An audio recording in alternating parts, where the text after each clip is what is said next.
సమర్థ సద్గురు సాయినాథ్ మహారాజ్కి జై. మన సాయి భక్తులందరికీ నమస్తే అండి. అందరూ ఎలా ఉన్నారు ఫ్రెండ్స్? ఏం చేస్తున్నారండి?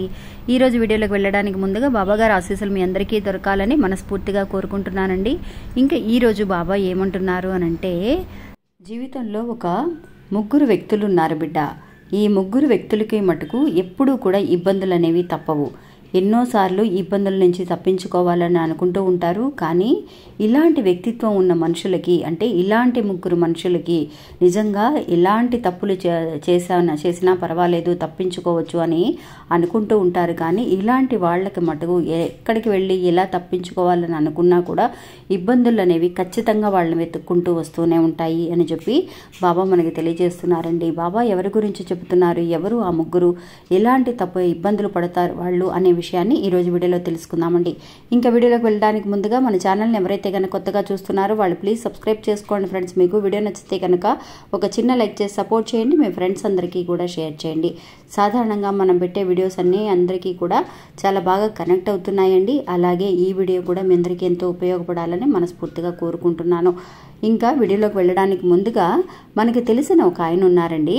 మాకు దగ్గర రిలేషన్ అండి, అంటే సిస్టర్ లాంటి వారనమాట. ఆవిడ నిజంగా ఎన్నో రకాల సమస్యలతో బాధపడుతూ ఉండేదండి. అలాంటి ఆవిడ ఒకరోజు నాకు కనిపించి, అక్క నాకు ఇలాంటి సమస్యలు ఉన్నాయి అని చెప్పి మీతో చెప్తూ ఉండేదాన్ని కదా. ఒకరోజు నాకు బాబా గుడి దగ్గర ఒక ఆయన కనిపించారక్క. కనిపించి, అమ్మ మీకు ఒక సమస్య ఉంది, ఈ సమస్యతో బాధపడుతూ ఉన్నారు, ఇలాంటి పలానా పూజలు చేసుకోండి అని చెప్పి ఆయన చెప్పారక్క. నిజంగా ఆయనతో నేను పూజలు చేయించిన తర్వాత ఆశ్చర్యం ఏంటి అని అంటే, ఒక్కొక్క సమస్య అనేది మాకు తగ్గుతూ వస్తూ ఉందక్క. నిజంగా చాలా బాగా పనిచేస్తున్నాయి ఇలాంటి పూజలు అనేవి అని చెప్పి ఆవిడ చెప్పిందండి. అంతేకాకుండా అండి, ఈయన నిజంగా మనకి వశీకరణ సమస్యలు కానీ, ప్రేమ పరంగా కానీ, పెళ్లి భార్యాభర్తల సమస్యలు, నిజంగా ఎలాంటి సమస్యకైనా కూడా శాశ్వత పరిష్కారం ఖచ్చితంగా జరుగుతుందండి. ఒక్కసారి ఈ గురువు గారికి కాల్ చేయండి, మీ సమస్యని పోగొట్టుకునేదానికి ప్రయత్నం చేయండి. నమ్మకంతో సంప్రదించండి. ఫోన్లోనే అన్ని విషయాలు వివరంగా చెప్తారు గురూజీ సిద్ధాంతి గారు, సుబ్రహ్మణ్యరాజు గారండి. ఈయన ఫోన్ నెంబర్ అండి 6303087995. ఇంకా ఈరోజు వీడియోలోకి వెళదామండి. సాధారణంగా అండి మనందరము కూడా అండి, ఎలాంటి మనుషులైనా కూడా వాళ్ళు చేసే పనులు వాళ్ళకి కరెక్ట్గానే అనిపిస్తూ ఉంటాయండి. ఎదుటి వాళ్ళని నిందిస్తూ ఉంటాం, ఎదుటి వాళ్ళు చేసేదే తప్పని ఆర్గ్యూ చేస్తూ ఉంటాం.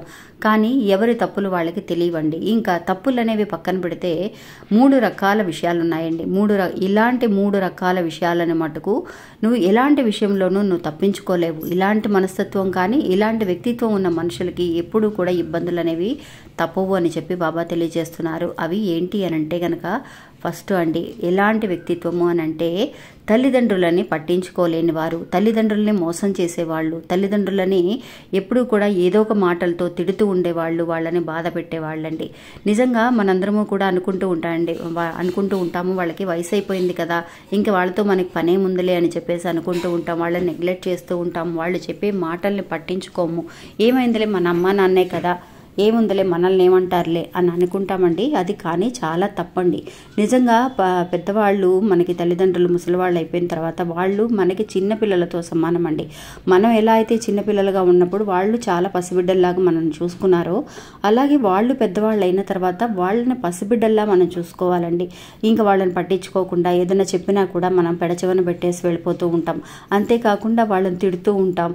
ఒకసారి తినేసి కూర్చోలేవా, ఏంటి నీకు ఇంకేంటి బాధ అని చెప్పేసి అని అంటాం. లేదంటే కనుక ఏదైనా ఆశ్రమంలో తీసుకెళ్లేసి చేర్పించడం, ఇలా చేస్తూ తల్లిదండ్రులను ఎవరైతే కనుక బాధలు పెడుతూ ఉంటారో వాళ్ళు ఎక్కడున్నా కూడా బాధపడుతూనే ఉంటారండి. ఎందువల్ల అంటే, వాళ్ళకి కూడా పిల్లలు ఉంటారు, వాళ్ళు కూడా ముసలివాళ్ళు అవుతారు. ముసలివాళ్ళు అయిన తర్వాత ఆ పిల్లలు వాళ్ళని బాధ పెట్టేటప్పుడు నిజంగా ఆ కర్మ అనేది వాళ్ళని వెంటాడుతూనే ఉంటుంది. ఈ సమయంలో వాళ్ళకి తెలియకపోయినా కూడా మనం చేసింది తప్పు కాదులే అని అనుకుంటూ ఉంటారు.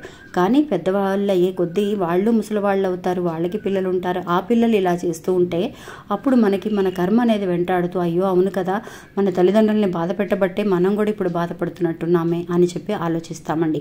అలాంటి వాళ్ళకి ఇబ్బందులు అనేవి ఎక్కడికి వెళ్ళినా కూడా మనం ఆలోచిస్తూ మనలో మనమే కుంగిపోతూ ఉంటామన్నమాట.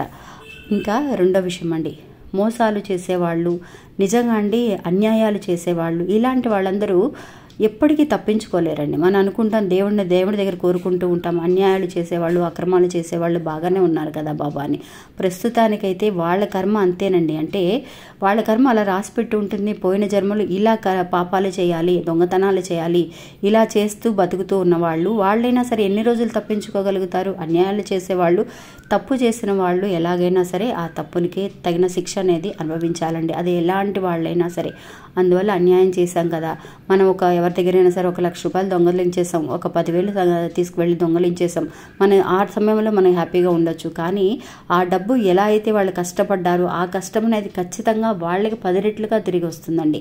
అందువల్ల అన్యాయాలు, అక్రమాలు, దొంగతనాలు ఇవన్నీ కూడా మోసాలు చేసేవాళ్ళు ఎప్పటికైనా సరే తప్పించుకుంటున్నారు, లేక ఎక్కడ శిక్ష పడుతుందిలే అని అనుకుంటామే కానీ అది కొన్నాళ్ల వరకేనండి. మనం ఎప్పుడూ కూడా నిరంతరంగా ఆ సమస్యలో నుంచి బయటపడిపోయాము, తప్పించుకున్నాము అని అనుకోలేము. అది మనల్ని వెంటాడుతూనే ఉంటుంది.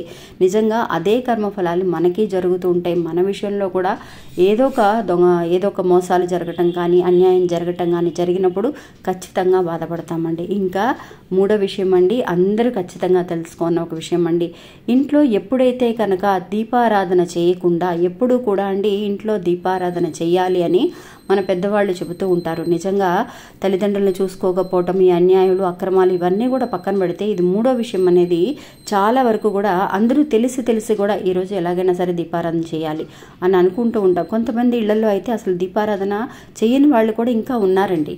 నిజంగా బాబా ఉన్న రోజుల్లో మనకి ఆయన ఏం నేర్పించారండి, సాయంత్రం అయితే చాలు ఆయన రోజు కూడా అప్పట్లో కరెంట్ ఉండేది కాదు, ప్రమిదల్లోనే ఆయన దీపాలు వెలిగిస్తూ ఉండేవాళ్ళు అనమాట. దీపాలు అనేది ఎందుకోసం అండి, ఒక పాజిటివ్ ఎనర్జీ కోసం. మనకి చీకటి పడే కొద్దీ చీకటి ఎక్కడైతే ఉంటుందో అక్కడ నెగిటివ్ ఎనర్జీ ఎక్కువగా ఉంటుంది అని, అలాంటి నెగిటివ్ ఎనర్జీ దగ్గరికి రాకూడదని మనం దీపాలను వెలిగిస్తూ ఉండేవాళ్ళమండి. అప్పటి రోజుల్లో, పాత రోజుల్లో కూడా లాంతర్లు పెట్టుకొని చదువుతూ ఉండేవాళ్ళు, కొవ్వొత్తులు వెలిగించుకొని చదువుతూ ఉండేవాళ్ళు. అందువల్ల ఇప్పటి రోజుల్లో ఏమైపోయింది అంటే కరెంటు రావటం వల్ల పెద్దగా దీపాలు పెట్టడం కానీ, దీపారాధన చేయటం కానీ చేయని వాళ్ళు ఎవరైతే ఉన్నారో నిజంగా అండి వాళ్ళకి కర్మఫలాలు అనేవి పట్టి పీడిస్తూ ఉంటాయి. అందువల్ల ఖచ్చితంగా మనం అస్సలు చేయకుండా ఎవరు ఉండకూడదని, వారానికి ఒక 2-3 రోజులైనా, మామూలుగా చెప్పాలి అంటే రోజు కూడా ఇంట్లో దీపారాధన చేయాలని మన పెద్దవాళ్ళు చెబుతూ ఉంటారు. అలా కుదరని వాళ్ళు కనీసం వారానికి 1 సారి, 2 సార్లు, 3 సార్లు అయినా సరే మనం దీపారాధన ఖచ్చితంగా చేయాలండి. అప్పుడే మన కర్మఫలాలు తగ్గుతాయి, మన ఇబ్బందులు తగ్గుతాయి. ఎవరైతే ఇలాంటి దీపారాధన చేయకుండా మనం ఈరోజు చేసుకోవచ్చులే, రేపు చేసుకోవచ్చులే అని అనుకుంటాం కానీ ఆ ప్రాబ్లం అనేది మనకి ఇప్పుడు తెలియదండి. మనం ఇలా నెగ్లెక్ట్ చేయడం వల్ల మన కష్టాలు అనేవి మన పిల్లలకి వెళుతూ ఉంటాయి. ఏదైతే మన మంచి వాళ్ళకి ఆస్తులు పాస్తులు చేర్చి ఎలాగైతే ఇస్తూ ఉన్నామో ఇలాగ మనల్ని చూసి వాళ్ళు నేర్చుకుంటారనమాట. అమ్మ వాళ్ళు చూసారా, పొద్దున్న లేవగానే చక్కగా స్నానం చేసేసి చక్కగా దీపారాధన చేసుకొని పొద్దున్నే ఇంట్లో ఒక మంచి పాటలు పెట్టుకొని వింటూ ఉంటారని మనల్ని చూసి మన పిల్లలు నేర్చుకుంటారు. మనమే చేయలేదనుకోండి వాళ్ళకి అలవాటు అనేది రాదనమాట. అందువల్ల మంచి చెడులతో పాటు మనం ఎలాగైతే కనుక ఇలాంటి చిన్న విషయాలను కూడా వాళ్ళు చూసి నేర్చుకుంటున్నారు, అలాగే ఈ విషయం కూడా చూసి వాళ్ళు నేర్చుకుంటారండి.